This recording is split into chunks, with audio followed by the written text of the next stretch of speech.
Okay, so I've got Julie Sparrow here with me, and Julie, you can talk to us today about the benefits of icing. We can see all these people here. They've just been for a run, and you can see they're standing like a bunch of flamingos in the swimming pool.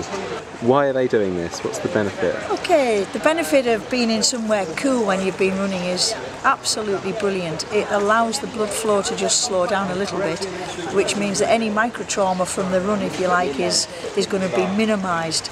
The problem is if you're in there for too long or you get it really too cold, is you're going to arrest the inflammatory repair process. You want to slow it down, but you don't want to stop it, because if you stop it altogether, you've actually wasted your effort of training. So a lot of people get in, they get ice bags on, they lay in baths of ice, and that's a masochist pastime. And in real terms, it's not giving you the benefit that you're actually looking for.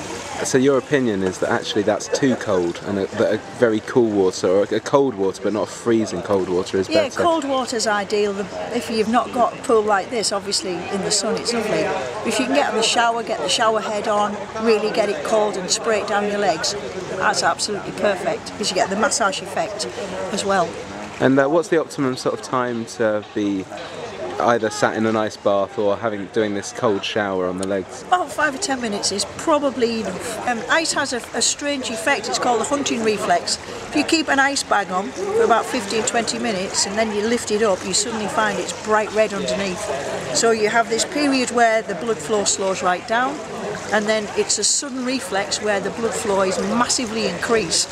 And actually that's pretty much a negative. You don't want that. You want something that's going to slow it down, make your legs just feel really nice, but not have any detrimental effect on the circulation long term, certainly not have any negative effect on the nerve supplies. Ice baths seem to be very trendy at the moment. Paula Radcliffe's made it quite famous for favouring ice baths.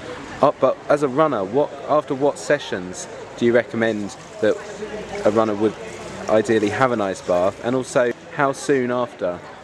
Yeah, I mean, if you're going to use ice, you need to use it relatively quickly afterwards when everything's really hot. As soon as you can? Pretty much. But again, if it's a freezing cold day, don't go in an ice bath, because your body will automatically want to be shutting down very quickly afterwards. Get your cold shower on, and that's as good as anything.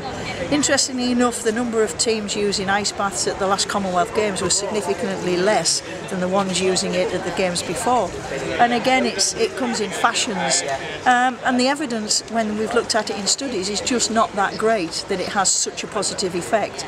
And in fact, one of the physiologists working for the English Institute of Sport is quite categorical in saying that, you know, if you arrest the inflammatory response to your training and you stop the adaptation, then that whole training session was just wasted. Okay, so something like this, you know, this kind of level here, where you're able to dip your legs in cold water or a cold bath for a sensible period of time, 5 to 10 minutes, is what you'd recommend? Perfect. Yeah, absolutely perfect. And I think if you ask any of them, they'll say it just feels really good. You know, you've got hot, you've got steamy, your legs are tired, you get in there and you feel very refreshed. You know, if you can be savage enough on a morning to get in a cold shower, you feel brilliant when it stops. But most of them will find that this just gives them a little bit of a boost, their legs feel better, and they can face the next session. That's brilliant. Thank you for joining us, Julie. You're very welcome.